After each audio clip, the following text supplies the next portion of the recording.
설교하라고 하는 건 아닌지 모르겠습니다. 걱정이 좀 되네요. 너무 잘하는 것 같습니다. 한 유대인 의사가 쓴 죽음의 수용소라는 책이 있습니다.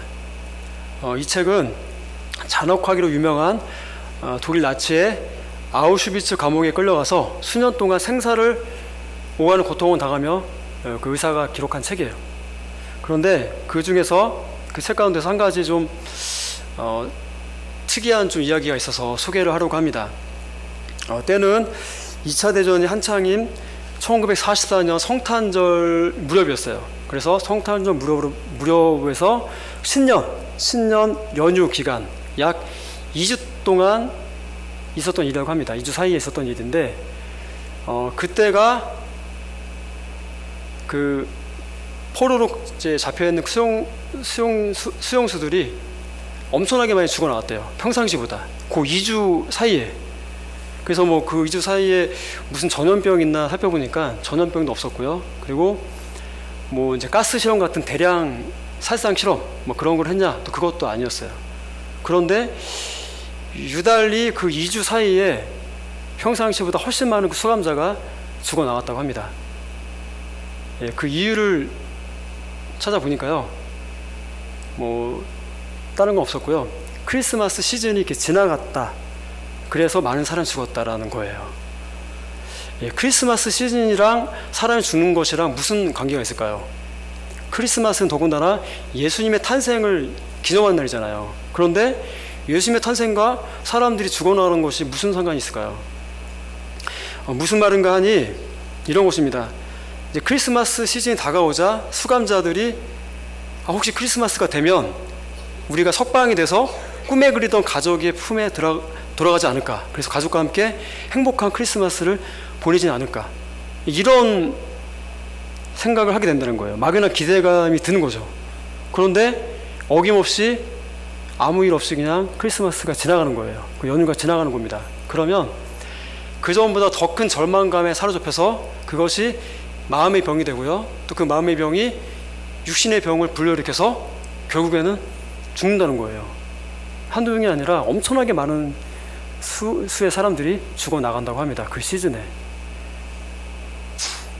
그런데 좀 안타까운 것이 있습니다. 그들이 조금만 더 견뎠더라면 어땠을까 하는 생각을 해봐요. 왜냐하면 이런 일이 있은 후에 불과 약 4개월이 지난 후에 히틀러가 이제 항복을 했다고 합니다. 예, 그래서 그때까지 버틴 사람들은, 인내하고 버틴 사람들은 정말로 꿈에 그리던 가족의 품으로 돌아갈 수 있었다고 합니다.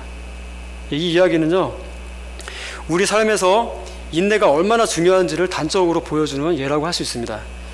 똑같은 절망의 상황 속에서 희망을 포기한 사람들은 죽었습니다. 그런데 그 시즌이 지나가도 언젠가는 우린 풀려날 거야. 풀려나서 집으로 돌아갈 거야. 그런 희망을 포기하지 않은 사람들은 살아남았다는 거예요. 그래서 정말로 꿈에 그리던 가족의 품으로 돌아갔죠. 그래서 그 저자도 그 중에 한 명이에요. 희망을 포기하지 않고 버텼던 저자가 살아남아서 그동안 있었던 이야기를 이제 집필한 것입니다. 우리 그리스도인들은 믿음으로 구원을 받습니다. 다른 곳으로 구원을 받지 않아요. 분명히 믿음으로 구원을 받습니다. 그런데 이 믿음은 인내 없이는 결실을 할 수가 없어요. 인내 없이는 결실을 할 수가 없어요. 우리는 우리 인생의 모든 고통과 아픔과 슬픔, 그런 절망을 믿음으로 극복할 수 있다는 것을 우리는 잘 알고 있습니다. 그러나 이와 같은 인생의 고난을 극복하는 믿음도 인내 없이는 결실을 맺을 수가 없어요. 그러니까 믿음이 있다는 것은요, 그 사람에게 인내가 있다는 것입니다. 그러니까 주변 사람 살펴보세요. 인내심이 부족한 사람은 믿음이 좀 부족한 사람이에요. 예, 오늘 말씀은 인내에 대한 아주 중요한 말씀이라고 할 수 있어요. 1절에 보면은 이렇게 이야기합니다.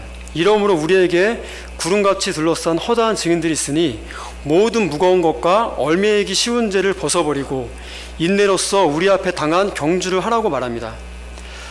구름같이 둘러싼 허다한 증인들에 대해서는요, 믿음장 11장에 잘 나와 있어요. 그래서 믿음이란 건 무엇인가, 믿음으로 사는 것은 무엇인가 궁금한 분들은 히브리서 11장을 날마다 읽고 묵상하세요. 그러면은 믿음이 무엇인지, 믿음으로 산다는 것이 무엇인지가 잘 나와 있고 배울 수가 있을 것입니다. 그런데 그들의 행적을 살펴보면요, 어느 한 사람도 믿음과 함께 인내하지 않는 사람이 한 사람도 없다는 것을 우리는 발견할 수가 있어요. 그러니까 믿음의 경주는 처음부터 인내를 요구하고 있어요. 인내로서 우리 앞에 당한 경주를 하기 위해서는 먼저 모든 무거운 짐과 얽매이기 쉬운 죄를 벗어버려야 돼요. 여기서 무거운 것은요, 이런 것입니다. 운동선수가 그 운동 종목에서 좋은 성적을 내기 위해서는 적절한 체중을 유지해야 돼요. 맞죠? 근데 여기서 말하는 무거운 짐은 정말 그 과체중을 이야기해요. 과체중. 운동선수가 운동하기에 부적합한 그런 과체중을 이야기합니다. 자, 이것은 다시 그리스도인들에게 적용해보면 이것은 이런 것입니다. 세상의 부를 사랑하는 것, 또는 세상적인 관심사나 스스로 자만에 빠져 있는 것, 혹은 세상에 애착하는 것, 그런 것을 이야기해요. 한마디로 신앙생활에 집중하지 못하게 하는 모든 방해 요소들을 가리킵니다. 그것이 바로 무거운 것입니다. 무거운 것. 그리고 얽매이기 쉬운 죄는 무엇이냐 하면 어떤 특정한 죄를 가리키기보다는 그 죄 자체를 가리킵니다. 죄 자체. 그래서 믿음의 경주를 하는데 방해가 되는 모든 제 유혹과 또 우리 인간의 연약성, 그것이 바로 얽매이기 쉬운 죄라는 것입니다. 우리 그리스도인들은 믿음의 경주를 하는 과정에서 불필요하며 장애물이 될 만한 모든 것들을 버려야 합니다. 나의 많은 물질이, 내가 돈이 많아요. 근데 이 나의 많은 물질이 신앙생활에 도움이 안 돼요. 이것이 돈이 많으니까 돈 쓰는 재미에 빠져가지고 도무지 나의 신앙 성장에 도움이 되지 않아요. 그러면 어떻게 해야 됩니까? 이 돈을 하나님의 선한 사업에 더 많이 흘려보낼 수 있어야 합니다. 구제하고 기부하는 곳에 더 많이 사용할 수 있어야 됩니다. 또 방법이 여러 가지 있겠죠. 또 나의 많은 생각과 지식이 하나님을 믿는 것에 방해가 된다면 의도적으로 복잡한 생각을 좀 덜어내고 조금 더 단순하게 사고하는 방법을 우리는 훈련을 해야 됩니다. 히브리서 11장 7절에 보면 노아의 이야기가 나옵니다. 노아는 아직 보이지 않는 일에 경고하심을 받아서 하나님을 경외함으로 방주를 준비하여 그 집을 구원하였으니 이로 말미암아 세상을 정죄하고 믿음을 따르는 의의 상속자가 되었다고 말합니다. 노아가 살던 시대에는요, 비가 내리지 않았어요. 비라는 게 존재하지 않았어요. 비가 뭔지 모르던 시대였어요. 그런데 모세가 이야기하는 것이, 하나님께 말씀을 받았는데 밤낮으로 비가 와서 온 세상을 홍수로 심판할 것이다, 그렇게 이야기를 하는 거예요. 그런데 비가 뭔지도 모르는 사람들이 그렇게 말하는 노아의 이야기를 듣고 어떻게 반응했을까요? 한 번도 본 적이 없는데 비라는 것을. 얼마나 노아를 조롱하고 비웃었을까요? 더군다나 이 방주가 몇 달, 몇 년 사이에 지어진 게 아니에요. 몇 년 동안 지어진지 아세요? 아시는 분 있어요? 노아가 몇 년 동안 지어졌습니까? 노아가 아니라 방주가 몇 년 동안 지어졌습니까? 120년? 네, 120년이라고 얘기하는 사람도 있는데 거의 맞췄다. 120년은 아니고요. 약 100년, 그러니까 98년, 정확히는 98년 그렇게 이야기하는 사람도 있고요. 98년에서 100년 사이에 지어졌어요. 예. 비 한 방울 내리지 않는데 비가 온다고, 홍수를 심판한다고 그 방주를 100년 동안, 약 100년 동안 짓고 있으니까, 그죠? 얼마나 사람들이 조롱하고 비난했겠어요. 또 거기다가 어디에 졌습니까? 방주를 어디 졌어요? 산에 졌죠, 그죠? 예. 아라앗산, 굉장히 높은 산 정상 부근에 방주를 지은 거예요. 그러니 얼마나 사람들에게 비웃음 사고 조롱을 받았을까요? 또 이런 생각을 해봅니다. 노아 자신도 100년 동안 방주를 지으면서 흔들렸을 것 같아요. 내가 정말 뭐 하는 거지? 흔들렸을 수도 있다는 생각을 해봅니다. 그렇지 않겠습니까? 여러분이라면 꼭 좀 짓고 있는데 가끔씩 조금이라도 비가 좀 내리면 정말 진짜구나 라고 할 텐데 비 한 방울 내리지 않는 거예요. 100년 동안. 그럼 어떻겠어요? 그 짓는 사람도 그 마음이 흔들렸을 것 같아요.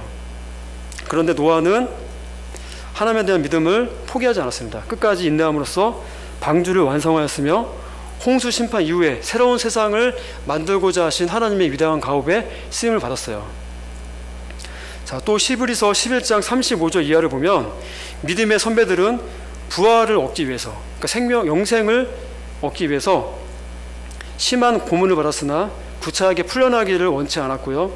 조롱과 채찍질, 결박과 옥에 갇히는 시련, 돌로 치는 것과 톱으로 켜는 것, 그리고 시험과 칼로 죽임을 당하며 양과 염소의 가죽을 입고 유리하며 궁핍과 환난과 학대를 받았다라고 기록하고 있습니다.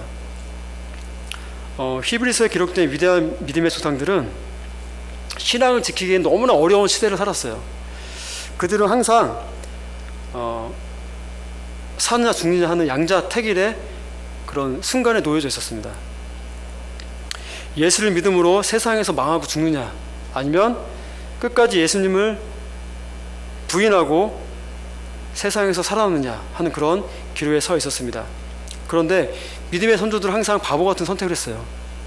세상에서 살기를 구차하게 선택하지 않았습니다.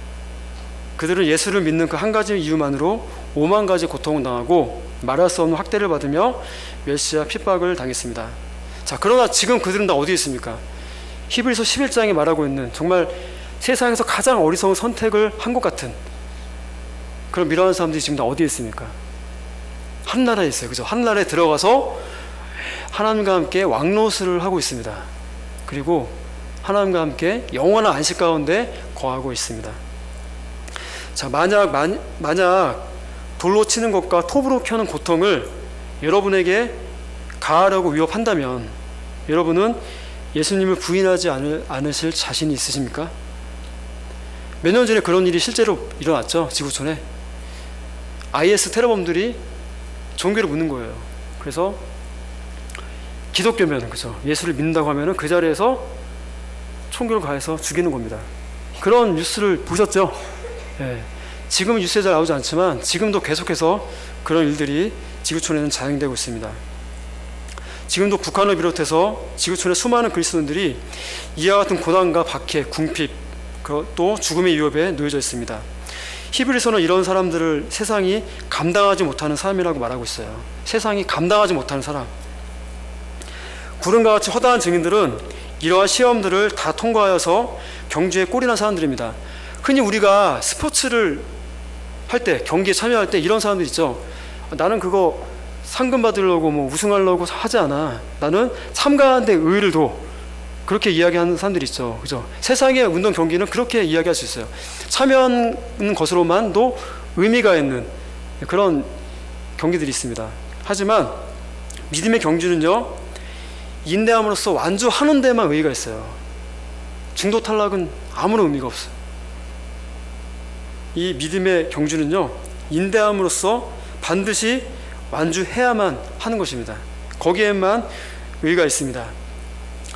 경주하는 사람들은요, 경기에 임하기 전에 몸에 불필요한 것들을 전부 제거하고 경주에 임합니다.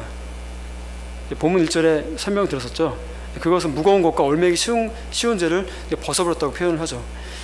우리가 믿음의 경주를 할 때 불필요하며 방해가 되는 요소들은 무엇일까요? 그것은 앞서 언급했듯이 모든 육신의 정욕, 또 안목의 정욕, 그리고 이생의 자랑들, 그리고 지나친 근심과 걱정들, 그리고 여러 가지 제 유혹들을 들 수가 있습니다.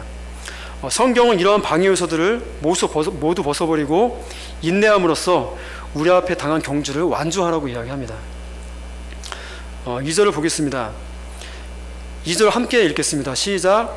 믿음의 주여 또 온전하게 하시는 이인 예수를 바라보자. 그는 그 앞에 있는 기쁨을 위하여 십자가를 참으사 부끄러움을 개의치 아니하시더니 하나님 보좌 우편에 앉으셨느니라. 아멘. 본문은 히브리서 11장을 비롯하여서 성경의 수많은 믿음의 선배, 인내 선배들이 있지만 특별히 우리가 주목해서 바라볼 분을 이야기하고 있습니다. 바로 예수님입니다. 예수님. 자, 예수님의 인내는 어떤 특징을 가지고 있었을까요? 예수님은요, 예수님의 짧은 생애는 인내로 점철되어 있었습니다. 예수님의 인내는 우리가 따라할 모범으로서 하나님의 뜻에 온전히 순종하고 인간의 모든 연약함을 참고 견뎌낸 그런 인내였습니다. 그리고 예수님의 인내를 이렇게 표현할 수 있습니다. 예수님의 인내는 달리면서 참는 인내다. 달리면서 참는 인내다. 이렇게 표현할 수가 있어요. 1절 하반절에 보면은 인내로서 우리 앞에 당한 경주를 하라고 이야기하고 있는데, 이것을 풀이하면요, 이런 말씀입니다. 인내로서 우리 앞에 당한 경주를 하라. 이것은 인내하면서 달려라, 인내하면서 경주하라, 그런 뜻입니다. 그리고 이렇게 하기 위해서는요, 인내하면서 경주하기 위해서는 믿음의 주요 온전하게 하시는 이인 예수를 바라보라고 이야기합니다. 우리가 인내하면 대개는 정적이고 수동적으로 생각을 해요. 인내하는 것. 그래서 참는다, 참을성이 있다, 그런 표현을 들어서 우리가 인내를 이야기합니다. 그러나 오늘 말씀에서 이야기하는 인내는 이런 인내가 아니에요. 그저 내가 참는다, 고통을 잘 참는다, 참을성이 있다, 그런 인내가 아니라 오히려 적극적이고 능동적인 인내를 가리킵니다. 그러니까 어쩔 수 없이 참아내야 하는 인내를 가리키지 않아요. 예수님의 모습을 보면 잘 알 수가 있습니다. 예수님은 십자가가 얼마나 고통스럽고 또 수치스러운 그런 죽음인지 매우 잘 알고 있었어요. 하지만 예수님은 그 앞에 놓여있는 즐거움을 바라보고 십자가를 참으셨어요. 예수님은 십자가 후에 하나님께서 예비하신 그 말할 수 없는 영광을 바라보면서 기쁘게 졌어요. 물론 겟세마네 기도에서 인간적인 면모를 보이셨어요. 인자였기 때문에, 하나님의 아들이지만 인자였기 때문에 인간적인 면모를 보이시고 고심하셨습니다. 하지만 그 기도를 승리하시고 기쁘게 십자가를 지셨어요. 예수님은 자기를 반기지 않는 사람들을 피해버리지 않았어요. 우리들은 우리를 멀리하고 반기지 않는 사람들을 피하잖아요. 상대하지 않잖아요. 근데 예수님은 그러지 않으셨어요. 예수님은 그들에게도 찾아가셔서 복음을 전하셨습니다. 그리고 사람들이 기피하는 죄인들과 교제할 때도 사람들에게 따돌림 당할까봐, 또는 이제 그것을 말미암아 정죄를 당할까봐, 법정에 잡히고 또 이렇게 돌을 맞을까봐 죄인들과 교제하는 것을 기피하지 않았어요. 또 죽음의 때가 오고 있다는 것을 잘 알고 있으면서도 몸을 숨기지 않았어요. 자신을 죽이려고 하는 세상 앞에서 오히려 담대하게 나아갈 수 있었습니다. 바로 이런 태도가 달리면서 참는 적극적인 인내를 가리킵니다. 예수님이 이렇게 할 수 있었던 원동력은 무엇이었을까요? 그것은 하나님의 온전한 뜻이 자신을 통해서 이 땅 가운데 이루어지는 것을 확신하셨기 때문이에요.